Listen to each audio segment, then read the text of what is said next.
Dati katunayan, alam mo itong mga bus na nasa mga likuran ko, halos lahat yan patungong Visayas. At kung makikita mo nga, karamihan sa kanila ay handa na umalis ito immediately behind my back. In 30 minutes, paalis na, papunta raw ng Ormoc, Leyte.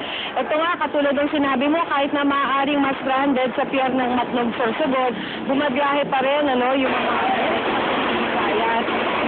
Ayon sa mga dispatcher na nakausap namin, may abisong hindi pwedeng lumayag ang mga roro mula sa Sorsogon dahil nga sa bagyong Open. Ang mga bus kasi na umaalis mula dito sa Araneta Bus Terminal na patungong halimbawa Samar o Leyte, kailangan sumakay ng roro sa Sorsogon para makatawid ng dagat patungong Visayas. Ang isang nakausap namin dispatcher, sinabing alam naman nilang magiging stranded yung mga pasahero nila sa Matnog dahil bawal pa ngang lumayag ang mga roro, pero umaasa silang ilang oras lang daw sila sana stranded hanggang makaalis na nga yung bagyong Ophel mula sa Philippine Area of Responsibility. Ang mga umalis ngayong umaga, bukas ng madaling araw makakarating ng pier sa Matnog, Sorsogon. Pero kung ayaw naman daw ng mga pasaherong sumakay, ay pwede naman daw i-refund yung ticket kung ito'y mga nabili na, o kaya i-reschedule na lang nila yung kanilang mga biyahe. Kasi natin naman yata yung peribot. Kaya lang yung iba nga, may mga nakareserve na kami, kung gusto lang nilang pumiyahe. Kung gusto lang. Kung hindi naman namin pinipilit. Ina-advise naman namin na sa Matnog, stranded.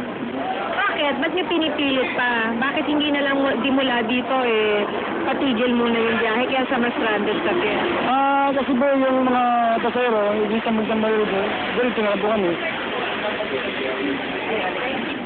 Siyempre, nakausap din natin yung ilang mga pasahero, Tapos sinasabi nila na, alam nga nila na medyo malaki yung posibilidad na mas stranded sila sa Matnog Pier.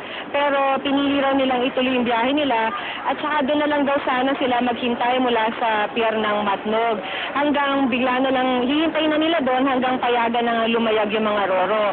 Malapit-lapit na raw kasi kung sa Matnog sila maghihintay, at least makakasagay agad ng roro sa oras na wala na nga yung bagyo. Ang mahalaga raw para dun sa mga nakausap nating mga pasahero ay kung delikado pa yung dagat ay talagang hindi pa sasakayin yung mga bus ng roro. Yun nga lang, dagdag gastos lang para sa mga pasahero dahil sa kanilang mga kakanin at saka yung mga iba pang gastusin habang sila stranded sa pier. Rafi? Maki, nabanggit mo dagdag gastos sa mga pasahero to pagdating nila sa Matnog. Meron bang tulong na may papahatid yung mga bus companies na regular na kumukuha dito sa mga pasaherong ito? Diba, Rafi, yan ang laging problema, pagka mga stranded, yung mga pasahero sa mga pier. Kasi basically, nangyayari dyan ay kanya-kanya na. Dahil hindi naman sila talaga nabibigyan ng dagdag tulong nung halimbawa ng mga bus lines ng kanilang sinakyan. At basically, mga pasahero, based na rin sa mga previous experiences, ay umaasa na lamang sa kung anong may tutulong halimbawa na may aabot ng mga lokal na pamahalaan, lalo na kung medyo matagal-tagal na silang stranded. Kaya siguro maganda rin na para dun sa mga pasahero na sasakay ng mga bus patungong Visayas at yung mga bus na kanilang sasakyan ay tatawid sa pamamagitan ng roro ay bantayan yung kung ano man ang abiso ng pag-asa tungkol dito sa bagyong ito. At sana, Maki, magbaon na sila ngayon pa lang. Maraming salamat, Maki Pulido.